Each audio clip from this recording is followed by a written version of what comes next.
મહાદેવનો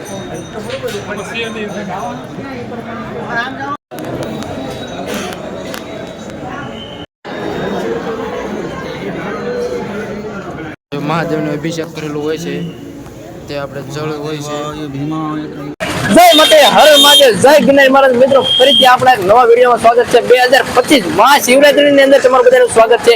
તો આ વિડીયોની અંદર હું તમને મહાશિવરાત્રી 2025 ની એટલું જેડ માહિતી આપતો રહી, તમામ અપડેટ આપતો રહી. તો એ માટે આપણે અત્યારે આવી ગયા છીએ ભવનાથ તળેટીની અંદર, ભવનાથ પ્રવેશ દ્વારની અંદર. તો મિત્રો તમે વિડીયોમાં એન્ડ સુધી બન્યા રહેજો, અને વિડીયોમાં પહેલી વખત આવે તો વિડીયોને લાઈક શેર સબસ્ક્રાઇબ કરવાનું ભૂલતા નહીં, ચેનલ પર પહેલી વખત સબસ્ક્રાઇબ કરવાનું ભૂલતા નહીં. અને હું મહાશિવરાત્રી 2025 ની એટલું જેડ માહિતી આપતો રહી, તો ચેનલને સબસ્ક્રાઇબ કરી નાખજો. અને હવે આપણે આગળ વધશું મહાશિવરાત્રી 2025 ની અંદર. તો કન્ટિન્યુ વિડીયોમાં બન્યા રહો. ચાલો મારી સાથે સાથે આવી જાઓ મહાશિવરાત્રી 2025 ની અંદર. પહોંચી ગયા છીએ ભવનાથ ગેટની અંદરથી પ્રવેશ કરી દીધો છે, અને ઘણી બધી જગ્યાએ અન્નક્ષેત્રો શરૂ છે અલગ અલગ, અને બધા વેપારીઓ પોતપોતાની રીતે વેપાર કરવા આવેલા છે. તમે જોઈ શકો છો બધા અલગ અલગ રીતે વેપારના સ્ટોલ લાગેલા છે. અને ભાઈ પબ્લિકની વાત કરીએ તો વાત જ પૂછો મને. સામે દેખાય ગરવો ગિરનાર ભાઈ દેખાય છે, ગરવા ગિરનારના દર્શન કરી. અને પબ્લિકની વાત કરીએ ને તો ભાઈ વાત જ ના પૂછો, એવું મોટી પાયામાં પબ્લિક આવેલું છે. અને ભાઈ પોલીસ કર્મચારીઓનો ભાઈ ફૂલ સપોર્ટ છે. તમે જોઈ શકો છો પોલીસ કર્મચારીઓ જૂનાગઢમાં અડીખમ ઊભા છે. તો કન્ટિન્યુ વિડીયોમાં તમે બન્યા રહેજો. ચેનલ પર વેખો તો સબસ્ક્રાઇબ ફોલો કરવાનું ભૂલતા. ભવનાથ ગેટની અંદર આપણે પ્રવેશ કરવી જેવા પોલીસ સ્ટાફ કર્મચારીઓ તમે જોઈ શકો, હાઈ લેવલ સિક્યોરિટી છે. તમે જોઈ શકો છો સામે પણ બધા બેઠા છે અલગ અલગ. હવે આપણે અંદર ગુરુ દત્તાત્રેય ચોક તરફ આગળ વધીએ છીએ. તો કન્ટિન્યુ વિડીયોમાં બન્યા રહેજો. અને અલગ અલગ રીતે તમે જોઈ શકો છો ઘણા બધા સ્ટોલ લાગેલા છે. અહીંયા ફાયર બ્રિગેડ 108 અલગ અલગ જેવી બધી સુવિધા ફૂલ છે. અને તમે જોઈ શકો છો અહીંયા અલગ અલગ રીતની માળા અને બધો વેપાર કરી રહ્યા છે બધા લોકો. ગેટથી થોડાક જ આગળ હાલીએ એટલે અહીંયા ગુરુ દત્તાત્રેય ચોક આવે છે. એની બેની એક્ઝિટ વચ્ચે અહીંયા તમે આ જોઈ શકો છો સમસ્ત કોળી સમાજની જગ્યા, જ્યાં તમને રહેવાની સુવિધા મસ્ત મજાની મળી રહેવાની છે. સામે તમે જોઈ શકો છો તે વાડી છે, અને સામે દેખાય ભાઈ ગરવો ગિરનાર ને ભવનાથ મંદિર છે. તો કન્ટિન્યુ વિડીયોમાં બન્યા રહ્યો, તમને ભવનાથ મહાદેવના દર્શન કરાવી. અને સામે રહ્યો ગુરુ દત્તાત્રેય ચોક છે. હવે કન્ટિન્યુ વિડીયોમાં બન્યા રહ્યો તમે. બાકી અહીંયા જોઈ શકો છો મસ્ત મજાની માળા ને અલગ અલગ વસ્તુ વેચી રહ્યા છે. એવી રીતે ભવનાથ તળેટીથી આપણે ગુરુ દત્તાત્રેય ચોક પહોંચી ગયા છીએ. તો ગુરુ દત્તાત્રેય મહારાજના દર્શન કરી લો બધા. ખાસ કરીને વિડીયોમાં એન્ડ સુધી બન્યા રહેજો. અને તમે જોઈ શકો છો ભવનાથ તળેટીમાં પહોંચી ગયા ટૂંક જ સમયમાં. હવે ભવનાથ મહાદેવના તમને દર્શન કરાવવું અને કઈ રીતનું આયોજન છે તે સંપૂર્ણ માહિતી આપણી ચેનલ ધ બેસ્ટ તમને ભવનાથ મહાશિવરાત્રી 2025ની સંપૂર્ણ માહિતી તમને જતો રહેશે આ ચેનલ ઉપર. તો ચેનલને ખાસ કરીને પહેલો વખત સબસ્ક્રાઇબ ફોલો કરવાનું ભૂલતા નહીં. સામે તમે જોઈ શકો ભવનાથ મહાદેવ.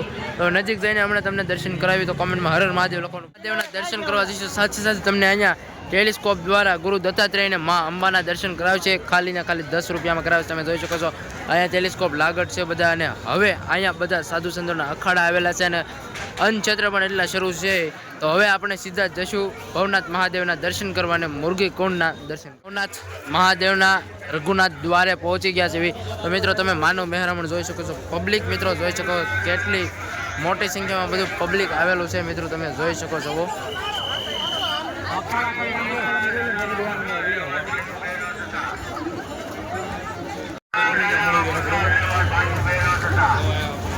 ભવનાથ દ્વારે પહોંચવી અને અહીંયા તમને અન્નક્ષેત્ર જોવા મળશે. તો હવે આપણે સીધા જઈને ભવનાથ મહાદેવના દર્શન કરાવીએ.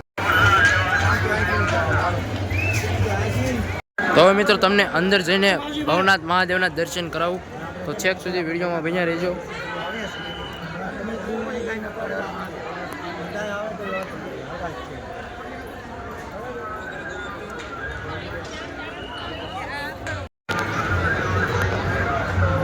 મિત્રો ટૂંક જ સમયમાં આપણે ભવનાથ મહાદેવના દર્શન કરવાના છીએ. હર હર મહાદેવ. તમે મિત્રો મંદિરનો શણગાર જોઈ શકો છો. કેટલો મસ્ત મજાનો મંદિરનો શણગાર કરવામાં આવેલો છે. અને મંદિરની જેવા જ અંદર આવશે એવા નંદી મહારાજ જોવા મળી જાય. નંદી મહારાજના દર્શન કરી લેવી આપણે.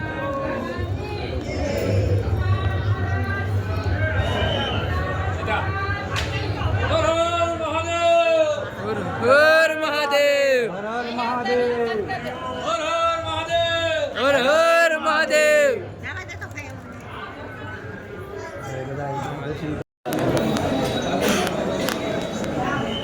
મહાદેવનો અભિષેક કરેલું હોય છે તે આપણે જળ હોય છે. તો મિત્રો ભવનાથ મહાદેવના દર્શન કરીને આવ્યો એટલે અહીંયા ભોળાનાથનું શિવલિંગ છે, તમે જે જોઈ શકો છો.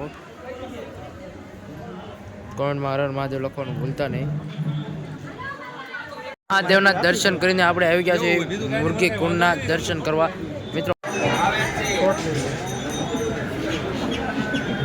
મિત્રો મુરગીકુંડના મહાત્મની વાત કરું તો મુરગીકુંડ આ ઉજ્જૈનના રાજા એવા ચંદ્રવંશી રાજા ભોજ દ્વારા નિર્માણ કરવામાં આવેલું છે.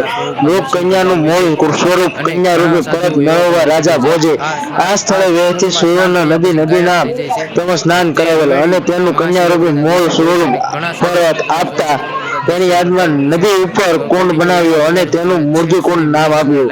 આ કુંડમાં પાણી ખૂબ જ પવિત્ર માનવામાં આવે છે અને એટલે જ આપણે પણ વર્ષોથી પરંપરા મુજબ મહાશિવરાત્રીની મધ્યરાત્રિ નાગા સાધુઓ દ્વારા આ કુંડમાં શાહી સ્નાન કરવામાં આવે છે. લોકવાયકા મુજબ સાધુઓના રૂપમાં મહાદેવ સાથે 9 નાથ 64 સિદ્ધો તેમજ બીજા સિદ્ધ સંતો અને કુંડમાં સ્નાન કરી પોતાનો જીવને ધન્ય બનાવે છે. બાજુમાં નીકળશો એટલે તમને અલગ અલગ દેવી દેવતાઓના બધાના દર્શન કરવા મળી જશે. તમે જોઈ શકો છો આ સાઈડ બધા દેવી દેવતાઓના મંદિર છે અને અહીંયા મૃગી કુંડ છે, તમે જોઈ શકો છો. પવિત્ર એવો મૃગી કુંડ, અહીંયા ગુરુ દત્તાત્રેયના પણ દર્શન થાય છે, તમને જોઈ શકો છો. અહીંયા ભોળિયો નાથ છે એવો મહાદેવ દેવોનો દેવ મહાદેવના પણ તમને દર્શન થશે.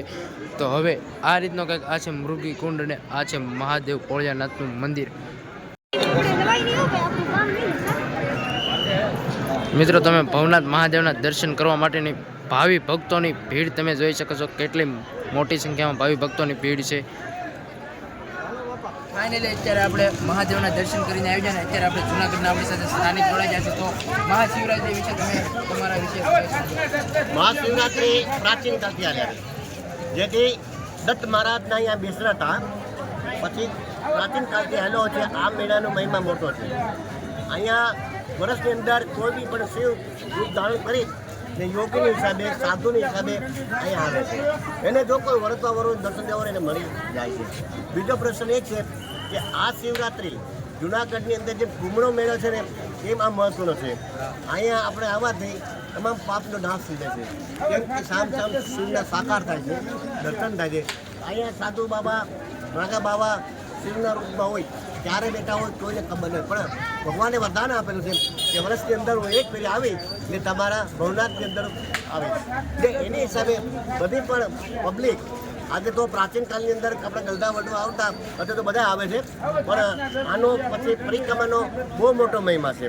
દત્ત ભગવાન પ્રાચીન કાળથી 500 વર્ષ પહેલાં અહીંયા હતા. એને પહેલાં અહીંયા દત્ત ચોકમાં બે હતા. પછી પબ્લિકની એની સેવા સાગરી કરતાં કરતાં પબ્લિક બધી જાતી રહી ને એટલે પછી દત્ત મહારાજ ઉપર ચડી ગયા. જ્યાં બી પબ્લિક પછી અહીંયા ગયા ત્યાં પબ્લિક જવાનું ચાલુ કર્યું એટલે પછી ભગવાન દત્ત મહારાજ કે હવે મારે કેટલી સેવા કરે, હવે મારે પરમધામ જવું છે. પોતે દત્ત મહારાજ પછી નીકળી ગયા. એટલે જેથી કરી આજે એની તરફ પાદુકા એનું મંદિર અહીંયા છે.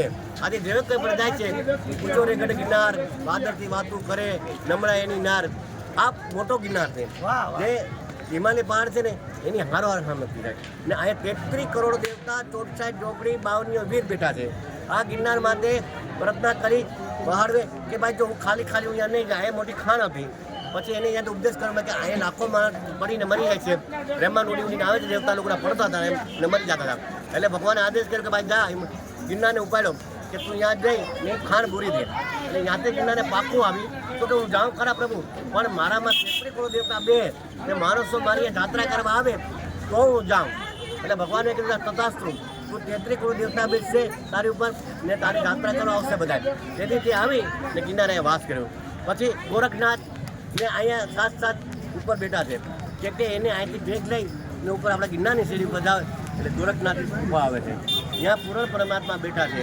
આજે આધાર અને શ્રદ્ધાથી આપણે મેળો માનવાનું છે. કેમ કે આ કોઈ સામાન્ય મેળો નથી, કોઈ ખાવા પીવાનો મેળો નથી. આ સંતોનો ભોજન ને ભજનનો મેળો છે. બીજો કોઈ મેળો છે નહીં. આપણે આજે બગીચા ફરો છે, કોઈ બગીચા ફરો નથી. આ મેળો ખાસ કરવાની જરૂરત છે કે અહીંયા ભગવાન સંતો ભક્તો યોગી બધા અહીંયા આવે છે અને એના દર્શન કરવા માટે જ આપણે આ મેળામાં આવવાનું છે. બાકી કોઈ ફરી પારકામ લેવાની જરૂર નથી, કોઈ ગાન લેવાની ખાવાની જરૂર નથી. પણ એક મહત્વ છે ધર્મ મેળો. ધર્મ મેળાની અંદર આપણે જવાથી આપણે કોટી કોટી અપરાધ ભરીને ભસ્મ થાય. આવા સંતોના દર્શન કરવાથી જેથી કરીને આપણા પાપનો નાશ થઈ જાય છે. જેથી કરી આપણે આખા વર્ષની અંદર જે કંઈ પાપ કર્યું હોય એ પ્રભુ માફ કરે, ક્ષમા કરે. કેમ કે સંતોના દર્શન કરે કીધું છે કે સંતોનું દર્શન કરવાથી આપણા પાપ બધા બની ભસ્મ થઈ જાય.